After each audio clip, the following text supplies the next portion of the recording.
Hello friends, ECI digital UP exams के इस platform पर आपका स्वागत है। आपका ज्योग्राफी का जो चैप्टर चल रहा था इंडियन रिवर में मैंने आपको हिमालयी नदियों में ब्रह्मपुत्र नदी तंत्र और सिंधु नदी तंत्र और शायद गंगा नदी तंत्र भी कंप्लीट कर दिया था। अब मैं उसको आगे पेनिनसुलर रिवर्स प्रायद्वीपीय भारत आपको पढ़ाना था। प्रायद्वीप भारत में जो नदियां हैं उनके बारे में आज इस क्लास में कंटिन्यू करेंगे। ठीक है, इस क्लास में आपको देखो, इसमें दिख रहा होगा आपको प्रायद्वीपीय भारत के बारे में। प्रायद्वीप नदियां मौसमी नदियां होती हैं। प्रायद्वीप नदियां क्या होती है? मौसमी नदियां होती हैं। मौसमी नदियां जैसे मौसम आता है, पानी बरसता है, उस हिसाब से ये नदियां उफान पर होती हैं, मतलब बाढ़ का स्थिति इसमें बनती है, ज़्यादा से ज़्यादा पानी आ जाता है।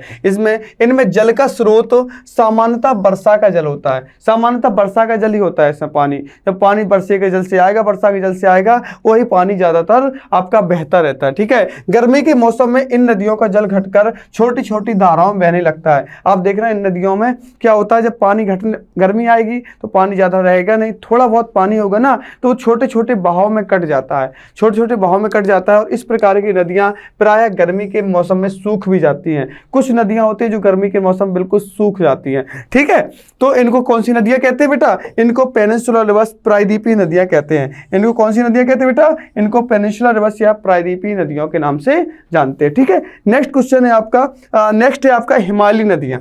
हिमालयी नदियां वो होती है, हिमालयी नदियों का क्या होता है बेटा? इनका उद्गम हिमालय से होता है और हिमालय से निकलने वाली नदियां वर्षावाहिनी होती हैं। इनमें क्या होता है, ये पूरे वर्ष पानी रहता है, क्योंकि हिमालय से निकलने वाली नदियों में जल का स्रोत जो होता है वो ग्लेशियर होता है और वर्षा का भी जल होता है। जो ग्लेशियर होता है ना, उनसे पानी निकलता रहता है। ग्लेशियर आराम से टूटते रहते हैं धीमे धीमे, और उससे पानी निकलता रहता है। और वर्षा का जो जल होता है ना, उससे भी पानी आता रहता है, इसलिए ये वर्ष भर बहती है, इसलिए इनको वर्षा वाहिनी नदियां भी कहते हैं। कौन सी?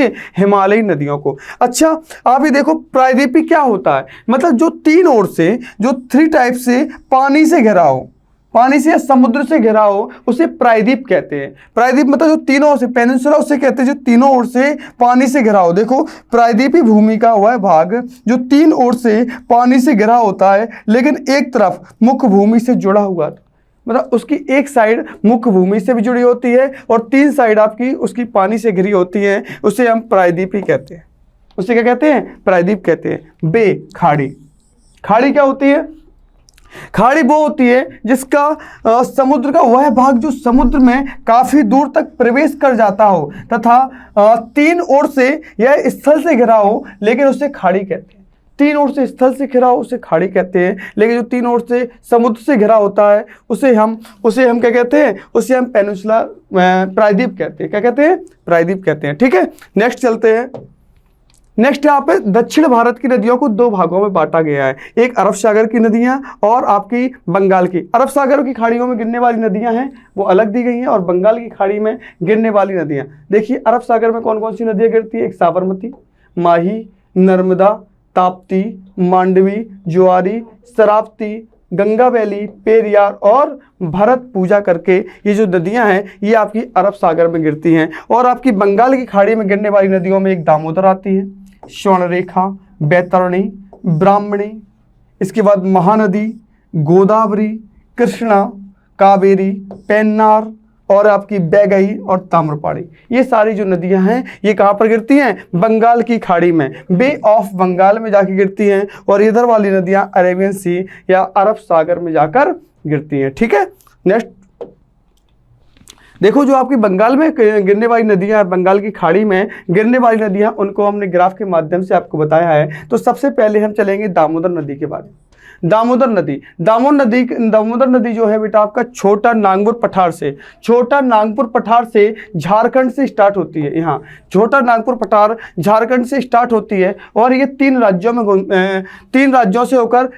राज्यों से होकर बंगाल की खाड़ी में घुलती है। जैसे झारखंड के बाद पश्चिम बंगाल से होते हुए ये आपकी कहाँ पर? बंगाल की खाड़ी में जाके गिर जाती है। झारखंड, इसके बाद पश्चिम बंगाल, इसके बाद ये बंगाल की खाड़ी में जाकर गिर जाती है। इसकी विशेषता क्या है बेटा? देखो, दामोदर नदी झारखंड से निकलकर पश्चिम बंगाल में हुगली नदी में जाकर मिल जाती है। ये देखो आपकी हुगली नदी, ये हुगली नदी है, इसमें जाकर ये आपकी मिल जाती है। किस नदी में? हुगली नदी में। और कहाँ पर मिलती है ये? पश्चिम बंगाल में जाकर मिलती है। नेक्स्ट नदी देखो आपकी, ये है आपकी स्वर्णरेखा नदी। स्वर्णरेखा नदी का उद्गम बेटा रांची के परार पठार झारखंड से होता है। इसका भी जो उद्गम होता है ये झारखंड से होता है, और ये एक पठार पड़ता है जिसे हम रांची का पठार कहते हैं। ये आपकी झारखंड के बाद उड़ीसा, इसके बाद पश्चिम बंगाल, 3 राज्यों से झारखंड, उड़ीसा और पश्चिम बंगाल से निकलती है। इसके बाद इसका जो मोहाना है या फिर कहाँ पर जाकर गिरती है, ये जाके बंगाल की खाड़ी में जाकर गिर जाती है। कौन सी? स्वर्णरेखा नदी। स्टार्ट कहाँ से होती है? ये होती है रांची के पठार झारखंड से। ठीक है, इसके बाद आती है बैतरणी नदी। बैतरणी नदी का उद्गम होता है, ये होता है क्योंझर पठार उड़ीसा से। बैतरणी नदी, ये जो बैतरणी नदी है ना, इसका उद्गम होता है क्योंझर पठार उड़ीसा से, इसका उद्गम होता है। और इसका जो बहाव क्षेत्र है ना बेटा, ये उड़ीसा बंगाल की खाड़ी से होता है। उड़ीसा से जाता है और बंगाल की खाड़ी में ये गिर जाती है तुरंत। कौन सी? बैतरणी नदी। नेक्स्ट है आपकी ब्राह्मणी नदी। देखो ये आपकी नेक्स्ट दिख रही है, ये आपकी ब्राह्मणी नदी है। और ब्राह्मणी नदी क्या होता है ना, ये शंख नदी और कोयल नदी, ये 2 होती है, राउरकेला में मिलती है, और आगे ये ब्राह्मणी नदी मिलती है। क्या कौन सी नदी बनती है? ब्राह्मणी नदी बनती है। इन 2 नदियों को मिलने से शंख नदी और कोयल नदी, जहाँ आगे चल के ब्राह्मणी नदी बन जाती है। और इसकी विशेषता क्या है बेटा? ये झारखंड से आने वाली 2 नदियाँ, झारखंड से आने वाली 2 नदियां शंख और कोयल उड़ीसा के राउरकेला में मिल जाती है, वही यह ब्राह्मणी नदी कहलाती है। और आखिर में जाकर बैतरणी नदी के पास बंगाल की खाड़ी में मिल जाती है। जब ये बंगाल की खाड़ी में गिरने वाली नदियां तो कहां पर जाएगी? ये बंगाल की खाड़ी में ही गिरेगी। लेकिन स्टार्ट कहां से होगा? ये शंख नदी और कोयल नदी मिलकर राउरकेला में मिलती है, और आगे चल के ये ब्राह्मणी नदी का निर्माण करती है, और आगे चल के कहां पर गिर जाती है? ये बंगाल की खाड़ी में जाके गिर जाती है। ठीक है, नेक्स्ट है महानदी। महानदी आपने सुना होगा। महानदी का जो उद्गम है ये सिंघावा पहाड़ी छत्तीसगढ़ से होता है। सिंघावा पहाड़ी छत्तीसगढ़ से होता है महानदी। महानदी का उद्गम सिंघावा पहाड़ी से होता है। कहाँ से होता है? सिंघावा पहाड़ी छत्तीसगढ़ से उद्गम होता है। और इसका बहाव क्षेत्र जो है छत्तीसगढ़, उड़ीसा में होता है। इसके बाद जाके ये बंगाल की खाड़ी में गिर जाती है। छत्तीसगढ़ से स्टार्ट होता है, इसके बाद उड़ीसा में होता है, उड़ीसा के बाद ये बंगाल की खाड़ी में गिर जाती है। उड़ीसा के निकट जो है कटक पड़ता है शहर। उड़ीसा में एक शहर है कटक। कटक में है, यह नदी डेल्टा बनाती है। कटक शहर में क्या बनाती है? डेल्टा बनाती है। और तेल नदी और जौंक नदी इसकी सहायक नदियां हैं। इसकी 2 सहायक नदियां महानदी की, एक तेल नदी प्लस एक है जौंक नदी। इसकी ये 2 सहायक नदियां हैं। किसकी? महानदी की है। और आपका कटक शहर के पास ये कौन सी क्या बनाती है? यह एक डेल्टा का निर्माण करती है। कौन सी नदी? महानदी। इसके बाद स्टार्ट करते हैं गोदावरी नदी। गोदावरी नदी बेटा नासिक के त्र्यंबकेश्वर से निकलती है। नासिक महाराष्ट्र में पड़ता है। नासिक के त्र्यंबकेश्वर से निकलती है, इधर से त्र्यंबकेश्वर से निकलती है। और इसका जो बहाव क्षेत्र है ये महाराष्ट्र, छत्तीसगढ़, तेलंगाना और आंध्र प्रदेश, महाराष्ट्र, छत्तीसगढ़, तेलंगाना और आंध्र प्रदेश में बहती हुई ये बंगाल की खाड़ी में गिरती है। गोदावरी नदी की लंबाई कुल टोटल 1465 किलोमीटर है। 1465 किलोमीटर किसकी? गोदावरी नदी की लंबाई है। और यह दक्षिण भारत की सबसे लंबी नदी है। दक्षिण भारत की सबसे लंबी नदी है, इसलिए इसे दक्षिणी गंगा भी कहा जाता है। इसे दक्षिणी गंगा, इसे बूढ़ी गंगा या इसे वृद्ध गंगा के नाम से भी जाना जाता है। लेकिन कावेरी नदी को क्या कहा जाता है? दक्षिण भारत की गंगा कहा जाता है। लेकिन ओनली दक्षिणी गंगा बोला जाए तो आपको किसको कहेंगे? ये आपको गोदावरी नदी के नाम से जानते हैं। वृद्ध गंगा, बूढ़ी गंगा, दक्षिणी गंगा भी इसे कहते हैं। और ये भारत की दूसरी सबसे बड़ी लंबी नदी है। भारत की ये दूसरी सबसे लंबी नदी है। नासिक गोदावरी के तट पर स्थित है। जो नासिक जो है ये नासिक, ये किसकी नदी के तट पर स्थित है? गोदावरी नदी के तट। और इसकी कुछ सहायक नदियां भी हैं। देखो त्र्यंबकेश्वर से निकलती है और ये आगे चल के यहाँ पर बंगाल की खाड़ी में जाके गिरती है। इसकी कुछ सहायक नदियां, इधर पूर्णा, इधर पेनगंगा, बेनगंगा, इधर से बर्धा निकलती है। बर्धा आपकी पेनगंगा की सहायक नदी है। बेनगंगा भी आपकी पेनगंगा से मिलके आगे प्राणिता नदी बनाती है। और ये आगे चल के आपकी किससे मिलती है? गोदावरी नदी से जाके मिल जाती है। इसके बाद आती है इंद्रावती नदी, इसके बाद आती है सबरी नदी। ठीक है, ये सारी। और आपकी ये राइट से जो नदी निकलती है ये आपकी मंजरा नदी है। ये एकमात्र नदी है जो आपकी दाहिने तट से निकलती है और जाके कहाँ मिलती है? गोदावरी से जाकर मिलती है। ये गोदावरी की सहायक नदियां भी है। ठीक है, तो इसको क्या कहा जाए? इसकी लंबाई कितनी है? 1465 किलोमीटर है। ठीक है, नेक्स्ट कृष्णा नदी। कृष्णा नदी महाबलेश्वर पश्चिमी घाट महाराष्ट्र से निकलती है, पश्चिमी घाट महाराष्ट्र से निकलती है महाबलेश्वर से, और ये महाराष्ट्र से बहते हुए कर्नाटक, तेलंगाना, आंध्र प्रदेश और आंध्र प्रदेश से आगे बंगाल की खाड़ी में गिर जाती है। कहाँ कहाँ? महाराष्ट्र, कर्नाटक, तेलंगाना और आंध्र प्रदेश। इसके बाद ये जाके कहाँ पर गिर जाती है? ये बंगाल की खाड़ी में जाके गिर जाती है। और ये इसका विशेषता क्या है बेटा इसकी? यह प्रायद्वीपीय भारत की दूसरी सबसे लंबी है। प्रायद्वीपीय भारत की दूसरी सबसे लंबी नदी है, लेकिन भारत की दूसरी सबसे लंबी नदी भी कौन सी बताई? गोदावरी है। ठीक है, प्रायद्वीपीय भारत की दूसरी सबसे लंबी नदी है। कोयना नदी को महाराष्ट्र की जीवन धारा कहा जाता है। हैदराबाद मूसी नदी के तट पर स्थित है। हैदराबाद जो है बेटा मूसी नदी के तट पर स्थित है, और आंध्र प्रदेश में विजयवाड़ा के पास डेल्टा बनाती है। आंध्र प्रदेश जो है, आंध्र प्रदेश में एक जगह पड़ता है विजयवाड़ा, यहाँ के पास ये डेल्टा बनाती है। देखो ये कहाँ से निकल रही है? महाबलेश्वर से निकल रही है। और इसके बाएं तट पर एक सहायक नदी है जिसका नाम है भीमा। इसके दाहिने तट से एक नदी सहायक नदी आई है, इसका नाम है कोयना। इसके बाद है घाट प्रवाह, इसके बाद है माल प्रवाह। ये इसमें कुछ डैम भी बताए जाएंगे, आगे चल के आपके डैम आएंगे उनके बारे में बताए जाएंगे। तो कोयना नदी, घाट प्रवाह नदी, माल प्रवाह नदी, इसके बाद तुंग और भद्रा, दो नदियां जाके तुंग भद्रा नदी का निर्माण करती हैं। दो नदियां, एक तुंग और एक भद्रा, ये तुंग भद्रा बनती हैं और आगे चल के किस नदी मिल जाती हैं? ये आपकी कृष्णा नदी की सहायक नदियां हो जाती हैं। इसके बाद आपकी एक नदी आती है मूसी नदी। मूसी नदी भी कृष्णा नदी की सहायक नदी है, और आगे चल के ये कहाँ पर गिरती है? बंगाल की खाड़ी में जाके गिर जाती है। गुड। पेन्नार नदी, बेटा देखो हमको पेन्नार नदी के बारे में पढ़ना है, और ये पेन्नार नदी आपकी ये है। पेन्नार नदी का जो उद्गम है बेटा कर्नाटक में, कर्नाटक के कोलार जगह से होता है। कोलार कर्नाटक में एक जगह पड़ती है कोलार, वहां से इसका उद्गम स्थान है। और इसका बहाव क्षेत्र कहां पर है? कर्नाटक। कर्नाटक के बाद आंध्र प्रदेश, कर्नाटक है, कर्नाटक के बाद आंध्र प्रदेश है। इसके आगे ये बंगाल की खाड़ी में जाकर गिर जाती है। कहां पर गिरती है? बंगाल की खाड़ी में। इनके बारे में ज्यादा नहीं पढ़ना है, छोटी छोटी नदियां हैं। ठीक है, इसके बाद है कावेरी नदी। कावेरी नदी के बारे में थोड़ा देख लो।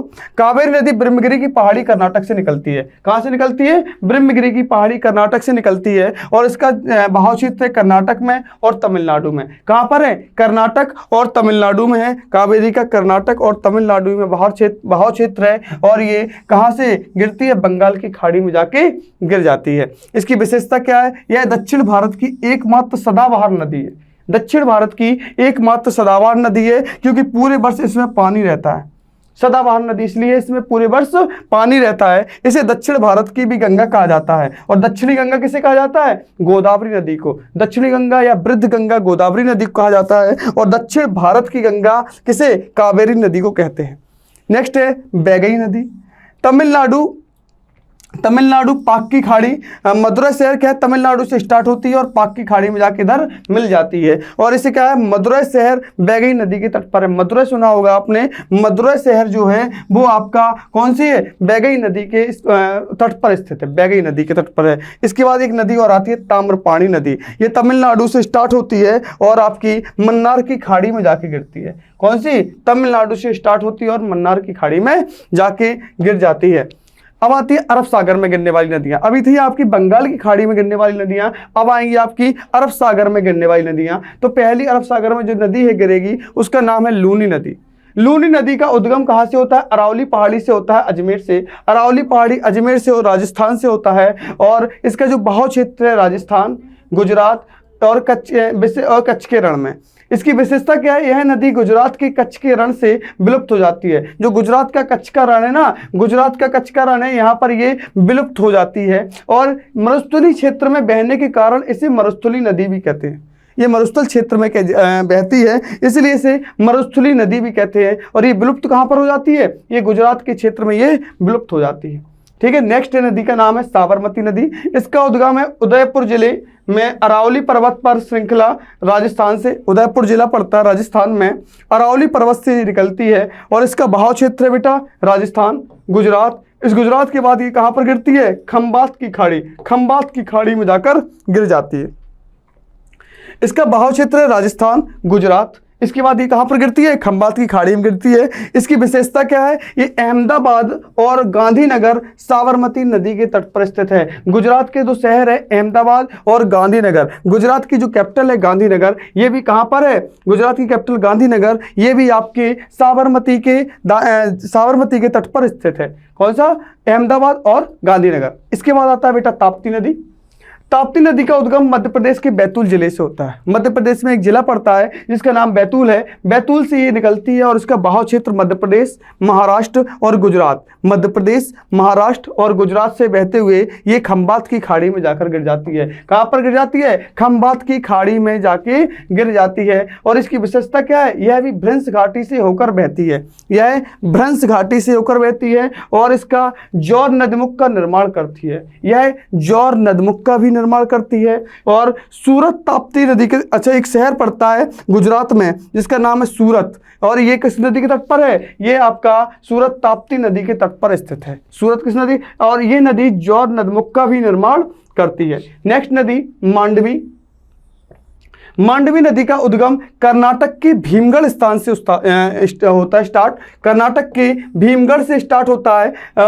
और इसका बहाव क्षेत्र बेटा कर्नाटक, गोवा, कर्नाटक और गोवा में ये बहते हुए अरब सागर में जाके गिर जाती है। कर्नाटक और गोवा में बहते हुए कहाँ पर, अरब सागर में गिर जाती है। और गोवा की राजधानी पणजी, गोवा की जो राजधानी है पणजी, ये आपकी मांडवी नदी के तट पर स्थित है। गोवा की राजधानी पणजी मांडवी नदी के तट पर स्थित है। और नेक्स्ट है ज्वारी नदी, ये आपके गोवा में निकलती है और जाके अरब सागर से बहती है, ज़्यादा बहती नहीं है, सिर्फ गोवा से निकलती है और ये आपके अरब सागर में जाके गिर जाती है। ठीक है, नेक्स्ट शरावती नदी। शरावती नदी और गंगा बेली नदी ये कर्नाटक से निकलती है। शरावती नदी और गंगा बेली नदी ये दोनों कर्नाटक से निकलती हैं और ये कहाँ पर जाकर गिर जाती हैं, अरब सागर में जाके गिर जाती हैं। इसके बाद आती है पेरियार नदी। पेरियार नदी केरल से निकलती है और अरब सागर में जाके निकलती है। पेरियार नदी का बांध के बारे में बताएंगे, जब आपका डैम वगैरह पढ़ाएंगे तो उसमें बताएंगे कौन सा पेरियार नदी पर कौन सा बांध अवस्थित है। ठीक है, इसके बाद आती है लास्ट है भरतपूजा नदी। भरतपूजा नदी आपकी तमिलनाडु केरल से निकलती है, तमिलनाडु से निकलती है, उसके बाद केरल में जाती है, इसके बाद जाके कहां पर, अरब सागर में जाके ये गिर जाती है, अरब सागर में जाके गिर जाती है। ठीक है, तो बेटा आपका जो नदियों का टॉपिक था वो यहीं पे खत्म होता है। इसके बाद इसके एमसीक्यूज आएंगे, एमसीक्यू क्वेश्चन नेक्स्ट टॉपिक में लाएंगे। ठीक है, तो आप इसको देखना और लाइक जरूर करें। Thank you so much.